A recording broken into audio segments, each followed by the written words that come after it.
Even more. All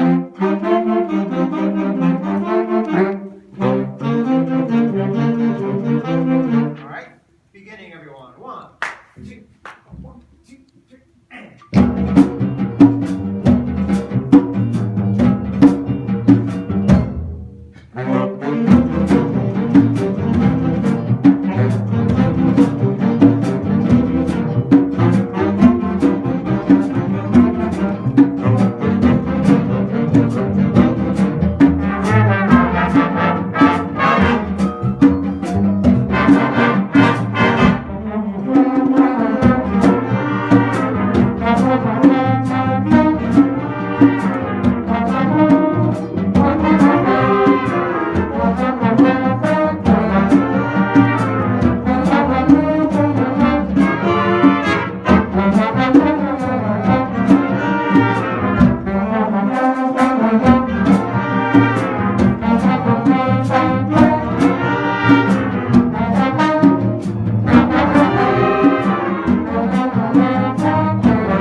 Happening. I feel like the beginning of this chart is kind of controlled, and then we get to the point where, okay, here's where the party is, okay? So we got to make that party happen, and you are the one that's going to drive it, okay? Can I hear your swing pattern again? And I want you to play this cymbal really, really strong. Like, pretend you're actually trying to make your stick hit my finger. Get ready, go. Yeah, good. Do we have finger sticks? Yeah, let's try it. I like sticks like that for a combo, a trio, quartet. Because a trio or quartet is more like driving a sports car, but we've got a bus here, we've got a truck, we've got to drive. We need a bigger stick, we need more sound on the ride song. Can I hear that ride pattern? 1, 2, ready, and. Yeah, good. Now, put your forearm into it. Dang, dang, dang, dang, dang. This is where the party happens. 1, 2, can you play right there at the swing? You can play the drums. 1, 2, ready, swing. Yeah. How about these guys? They can step up just like pros.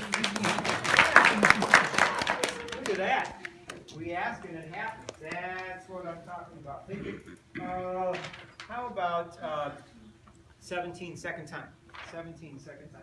And then when we get to the swing, I want you to step it up and play big and have fun with it. Okay, here we go. 1, 2, 17, 2, 3, yeah.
playing chord voicings, the best place for the chord voicing is one octave on either side of the C. Okay? Well, the problem is with what you guys playing, you're playing too low and you're playing too high, and we're not really, neither of you are playing in the right place. So that's a bit of a dilemma. My suggestion, depending on how it works for you guys, is maybe both of you play in rehearsal, but maybe decide who's going to play at the concert, or you play half and you play half, or something like that. But it can be mostly you want to make sure you're playing in the right spot to get the right sound with the chord voicing. Can I hear the solo section? Can I just hear bass? And actually, I would like to hear a little bit more. Can you turn up a little bit? Because it kind of felt like when the soloists were starting that they needed something more behind them to be able to keep the excitement and the energy up. Okay? Let me hear bass and piano. Where did that start? Guys, give me a number. 42. Ready? 1, 2, 42, and ready, and.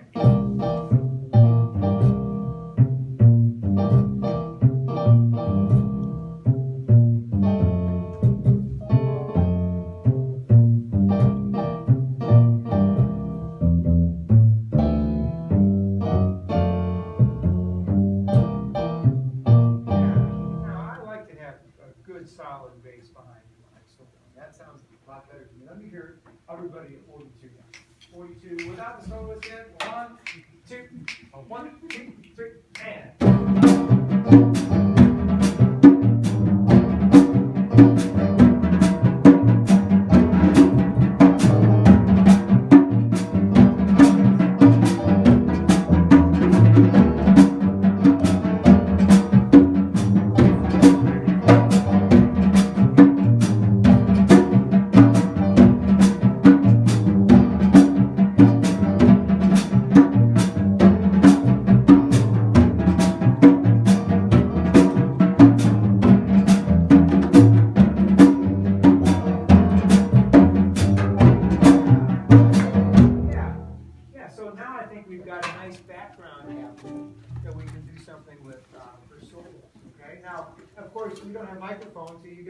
Sensitive to that, but even still, it's nice to not feel like you're on your own when you're playing the solo. If you've got something happening behind you, the congas are adding so much that it really helps to fill out the sounds as well.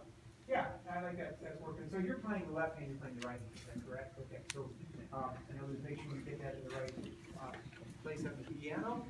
And let's go ahead and have soloists this time. Have you guys experimented with improvisation at all? You guys warmed up with the blues scale, right? Yeah. So everybody knows the blues scale but that's the wrong key for this one. But you can learn blues scale on this key also. Okay. Have you used Mr. Kaminsky's website at all?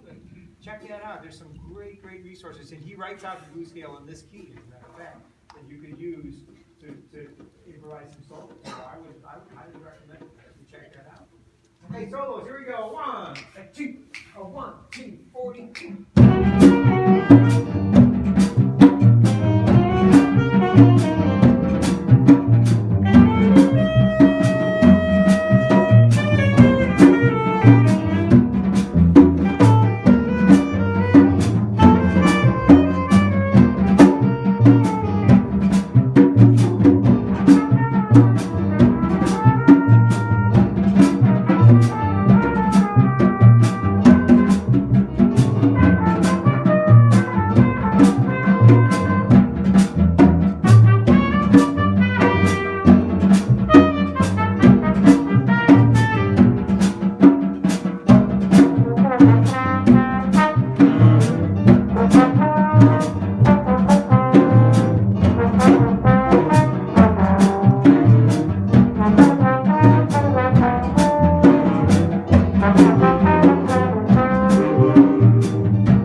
Have you done that before in other tunes? Just experimented with making up your own? Yes, we did some last year. Good. All right. Well, you see all these chord symbols, okay, like E7 or C major or AM7, that kind of thing. Who knows what all that stuff means? Anybody know? You got that down? Good. Anybody else?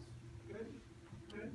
Now, even if you don't know, the one piece of information that's easy to figure out is the roots of the chord. You know what I mean by the roots? That's the letter that you have. So if you have a C, that's the root of the chord, and you know C is going to be a note that will work. Okay?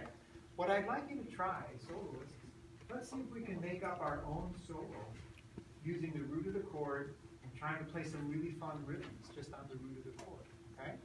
Now, I'll demonstrate that a little bit, if you don't mind, just because I still love to play, and you guys sound great, and I want to do it. For the solo section, I'm going to play the solo, okay? 1, 2, 1, 2, 3.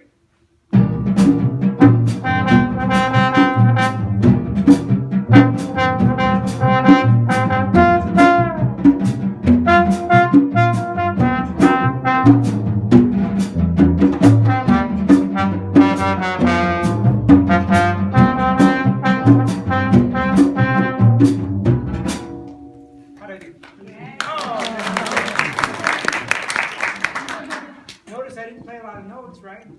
But the thing that I was trying to do was to capture the rhythm of the piece, and mostly I was trying to communicate with these guys and build the solo together. So it's not like we've got a recording over here giving us an accompaniment and then we're just going to play our thing. I'm trying to work together and build something that starts, that's not like looking at the ink on the page, you know, to the eyes, to the brain, to the horn. I'm trying to start here from the soul and get out there to the audience. Okay? Now, do you know what I mean by the roots? Yeah. So you're going to play A. You've got, you know, those measures of A, 4 bars of A. You've got 2 bars of D, and then you switch to the next person. Is that how you're doing it? Okay. Why don't we try taking a whole chorus, the whole 12 bars? Okay. 4 bars of A, 2 bars of D, 2 bars of A, E, E flat, D. See if you can just make up your own thing, simplify the rhythms, okay? And then listen to these guys. Well, maybe you can look at them, or not, okay? Here we go. 42. Tell me your name. Luke's going to take the whole chorus. Ready? 1, 2, 1, 2, 3, yeah.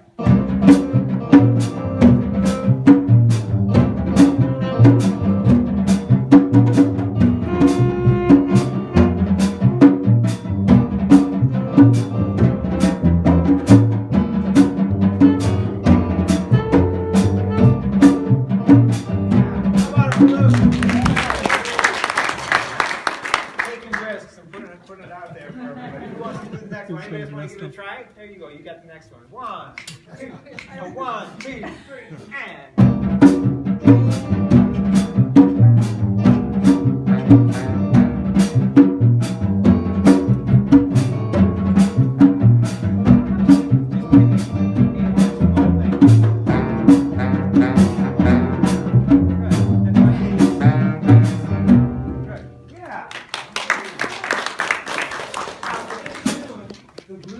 That's based on that first note works great.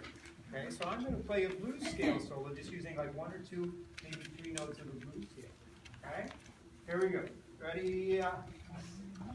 So I've got 1, 2, 1, 2.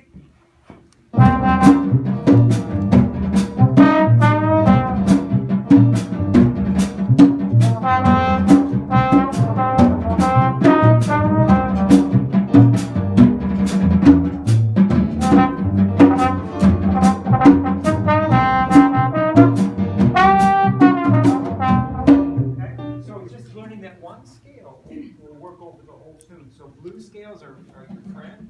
They will help you to be able to play solos that sound great, and then mostly it frees you up to play the music you've got inside. Okay? Because by listening to great jazz music, you start to get ideas, and you want to get those ideas to come out. Okay? So I would highly encourage you to look at Mr. Kaminsky's web pages. I'm using them with my students now because I kind of checked out the district web pages here and thought these are great. And so I have my students all using them now. They're fantastic. So use them. Now I want to look a little bit, if we have time, at the Billie Holiday